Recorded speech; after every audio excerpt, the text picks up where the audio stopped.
Shalom, shalom, shalom. First and foremost, I want to give all praises and honor and glory to Yahweh, Bahashem, Yahweh Shai, Bahashem, Rechak Wadash. Double honors to the apostles, the elders, and great millstone who rule well. Peace and mercy to the Tazadak Akim out there that's laboring this truth with all sincerity. All right, I would like to say shalom. And, through the spirit and power of Yahweh, Bahashem, Yahweh Shai, I want to do this lesson, just going on to, don't worry, about the cares of this world, man. Okay? But arm yourselves, to be like Yahweh Shah, man. Arm yourselves, gather your minds, more into this truth, because, we are at the last days of the last days. All right? And everything that we see here in today's society, all the glamour, all the, the glitter, is soon going to be brought down, man. Okay? So, read the book, man. It says, seek the Lord, man, while he may be found. All right? That's what you're supposed to be, focusing your mind towards, man. Pleasing the Lord, repenting. Okay? Because, hey, man, time is, we at the end, man. Prophecies are only getting louder and louder. All right, but I want to start with this first precept. This is Psalms 37, verse 1. It reads, "Fret not thyself because of evildoers, neither be envious against the workers of iniquity." Okay, so, who are the evildoers? Matter of fact, I want to get into the word fret, all right, in the blue letter, all right. So when you go into fret, it means to heat oneself in vexation, to be angry with, be in incest. When you go into the strong definitions, it reads to be angry, anger, jealousy, be displeased. All right, so we're going to go back into the scripture. It reads, "Fret not thyself because of evildoers." So don't be angry, all right? Don't be jealous, all right, of what you see what these evildoers do, man. Who are the evildoers? All right? The so-called white man, okay? Because when you actually go into the word evildoers, it means the wicked. And who is the wicked? All right? The Edomites, all right? So just because you see all these great possessions they have and, we're being oppressed by them and, right now they're ruling the world, don't vex your mind because of these things. All right. It reads also says, "Neither be thou envious against the workers of iniquity." All right. And, when you go into the word iniquity is, sin upon sin. All right. And the only people who can sin is what? The 2/3 of the nation of Israel. So don't be, angry or jealous because you see, 2/3 going off and, society is still going on.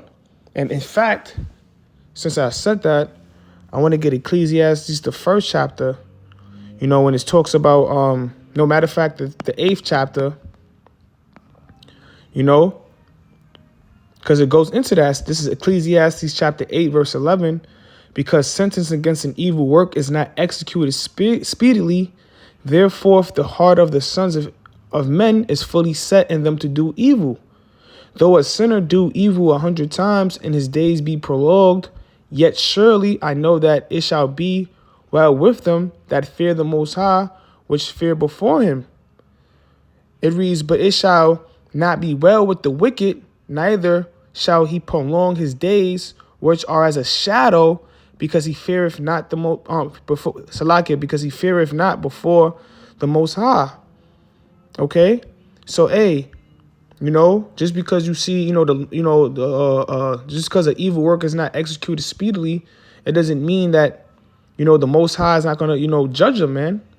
All right. Because, the Most High, what he does, he builds, he's the ultimate Fed. Just like how you see in today's world, the Feds is a 99.1% conviction rate. They build up all the cases. They let you, continue to go break the laws, and then they get all the evidence against you, and then 5 years later, bang, You know, they come with an indictment. Okay? Same thing with the Most High, man. This is how the Most High operates. He lets, people go off, be sodomites, commit adultery, just, break the law, statutes, commandments, only just to judge them. Okay? So this is why we have to, worry about doing, good, doing righteous things, which is what? Putting our minds, and our bodies as a living sacrifice and committing to the Most High. All right? Doing the work, doing your videos, being charitable, being a help. All right? You have to focus on that. And we and through the Spirit, we know we're going to be, judged, righteously. We're going to be judged, we're going to get rewarded. All right? Because at the end of the day, we're trying to make it in those ships, man. We're trying to be beamed up in those chariots, man. And so, we're trying to be exempt. All right? So we're not supposed to, worry about what the 2/3 are doing, man. Okay? Because the 2/3 is going to die in their unfaithfulness, and the so-called white man, his kingdom is soon coming down, man. His kingdom is soon coming down. So that's why right now, the scriptures speak about, this is not our rest. Matter of fact, let me get that. This is Micah 2:10. Arise ye and depart. So we have to arise and depart. From what? From Babylon, from the philosophies of this place. All right? For this is not your rest. So this is not our rest. We came here to America to face, all right, a sentence of slavery, man. All right? That's why they call Babylon the Great spiritually Sodom and Egypt. Egypt representing what? The house of bondage. So we didn't come here to thrive. All right? We came here as a punishment for breaking the law, statutes, and commandments of the Most High. You see? So this is not our rest. All right? We're going to get our full rest in the kingdom of heaven. All right? When we're ruling with Yahweh Shai. All right? Being joint heirs. All right? When we're ruling over our enemies, starting with the so-called white man and these other nations, that's when we're going to receive our true rest. All right? When we get the new bodies. All right? That's another way we're not we're not resting, because we still dwelling in the chains of darkness. We're still dwelling in sinful flesh, bodies that go off. So this is not our rest. It reads, because it is polluted. What is it polluted with? All right, all the philosophies that the so-called white man has spread across the four corners of the earth. Examples being sodomites, adultery, democracy, not following the dietary laws. All right, Christianity. All right, it's idol gods. Celebrating these holidays. This is how this place is polluted. It's confusion. All right. And it's literally polluted as well. With all the chemtrails that's going, they're spreading. All right. The food is polluted. We're not getting real nutrients from our food. We're drinking fluoride water, fluoride toothpaste, we brush our teeth with. People brush their hair with, boar's head. It just, everything about this place is polluted, man. It reads, it shall destroy you even with the sword destruction. That's why the scriptures speak about, love not the world, man. Or the cares of this world. Matter of fact, let me get that. Cares of...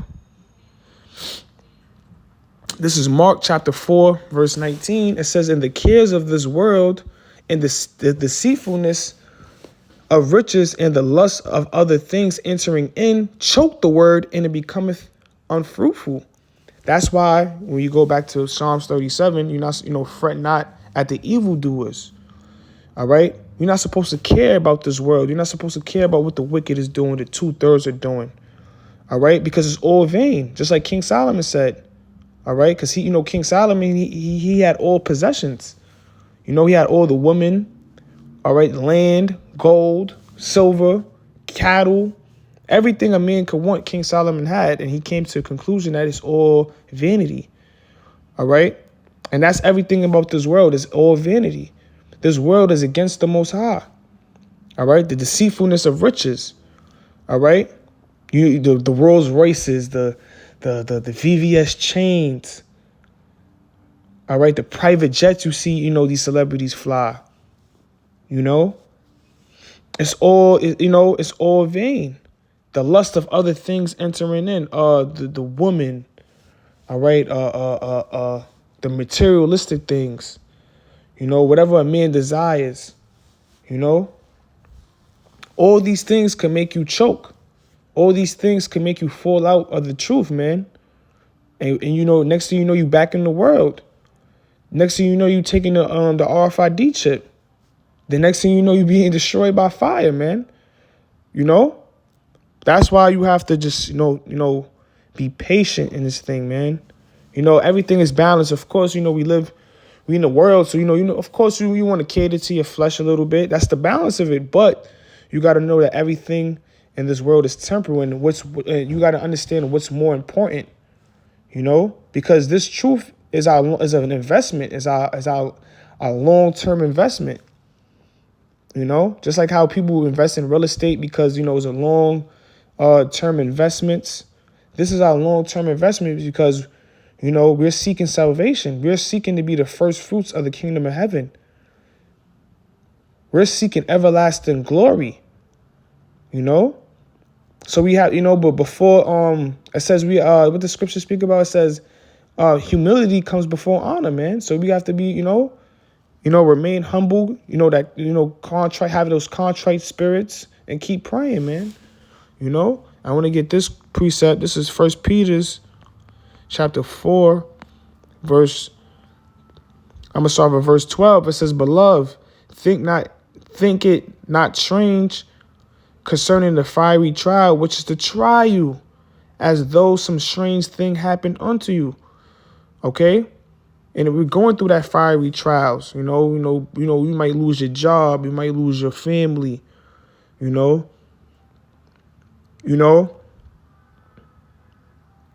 Your car might be taken away. You know, it's just a lot of, just different things that could try you, man. You know? There's many different things that can try you, but it's all a test. You know? That's why the scriptures speak about in Romans, the 15th chapter, it says the scriptures were written for our learning, man. You have to look at, the prophets who suffered, man. And one of the prophets that always come to mind is Job, man. Job was the richest man in the East. He had land, he had cattle, he had his woman, he had his family. And the Lord took everything away from him just to test him, just to see if Job was going to curse the Most High. Okay, so we have to have the spirit of Job, man. And everything, every day is not going to be, just to put in perspective, every day you're not going to catch hell, man. But, when you do catch hell, you have to, understand that the Lord is, dealing with you. Like, Hebrews 11 or Hebrews 12 go into, when the Lord, chastise you, he's dealing with you as sons. So you always have to, put that. That's why you got to constantly read the scriptures, because when you're going through things, these scriptures comfort you, So you're not supposed to, when we're going through the fiery trial, you're not supposed to think, some strange thing is happening, man, because that, Sirach 2 says it, when you come into the truth, you're going to be brought to a lower state. We're going to catch hell, man. That's, that's the part of the game. That's the part of the battle. That's how we're going to receive the crown, man. Those who endured. That's why the scriptures speak about fighting a good fight of faith. Because we at war right now, man. Verse 13, "But rejoice inasmuch as ye are partakers of Yahweh Shah Mashiach's suffering." So we're supposed to be rejoicing that we're even, partakers of this thing, man, of this ministry. This is the greatest thing you could be doing right now, man. This is the greatest thing that we can be doing, is serving Yahweh Bahashim Yahweh Shai. It reads that when his glory shall be revealed, ye may be glad also with exceeding joy, man. And, and Yahweh Shai's glory is soon going to be revealed. And Lord willing that we endure, we're going to be joint heirs with Yahweh Shai, man. Because all things were created for Yahweh Shai. All right? And Lord willing, we are the elect. We're going to be joint heirs and be a part of that, man. We're going to have everlasting rulership. All right? Hey, man. I'm going to get one more precept and wrap it up. It's going to be beautiful, man. This is why we got to, keep enduring. All right, this is 2 Corinthians chapter 4, verse. I'm going to start from verse 17. It reads, for our light affliction, which is but for a moment, worketh for us a far more exceeding and eternal weight of glory. So this light affliction, even though it might feel a lot, but it's really light because it's, everything is happening speedily, And this affliction that we're going through right now is nothing going to be compared to the glory that we're going to receive in the kingdom of heaven, man. Your palace is being built up by precious metals and emeralds and rubies, and us, having 1,000 women, 1,000 wives, having concubines, having slaves, ruling, and this is something we just speaking about. Imagine actually going through it, actually living it. The Most High didn't put in our minds. We have great ideas, but when we actually get into the kingdom of heaven, Lord, when we elect, when we actually receive those crowns on our heads, man, and really rule, hey, man, nothing's going to be compared to it. You got to understand all the the vainglory that goes around now. How Jake loved the vainglory now. Imagine the kingdom of heaven, man. Verse 18, it reads, while we look not at the things which are seen, but at the things which are not seen. For the things which are seen are temporal, but the things which are not seen are eternal. So the things that we do see is all temporal, man. Starting with, Edom's rulership, man. Because when you go into the word temporal, it means seasons. Everything has its season, man. Things go and pass, go by and pass away. It's the same thing that's going to happen now, man. Just like the different kingdoms who ruled, they had a time and season of ruling, and then they fell into another empire. It's the same thing that's going to happen in today's world. Is going to be the end of Esau's rulership, and then Jacob is going to be the beginning of it that followeth. His Esau's rulership is temporal, man, as well as all the things that we see, physically, man, all the skyscrapers, all the luxury cars, the clothes, all those things are temporal. They're going to be soon be burnt with fire, man. But the things which are not seen, which is what the kingdom of heaven is going to be eternal, man. All right, it's going to be everlasting. All right. So we have to, pray more and fast, man. And, pray to the Most High. We have to cast our burdens into the Most High, man. And, and pray for endurance. Pray for mercy, forgiveness, man. And just like King David prayed for, pray that the Most High, keeps your integrity, man. Okay, but with that, I'm going to wrap it up. Lord willing, this is edifying. I'm going to give all praises and honor and glory to Yahweh Ba'ashem Yahweh Shai. With that, shalom.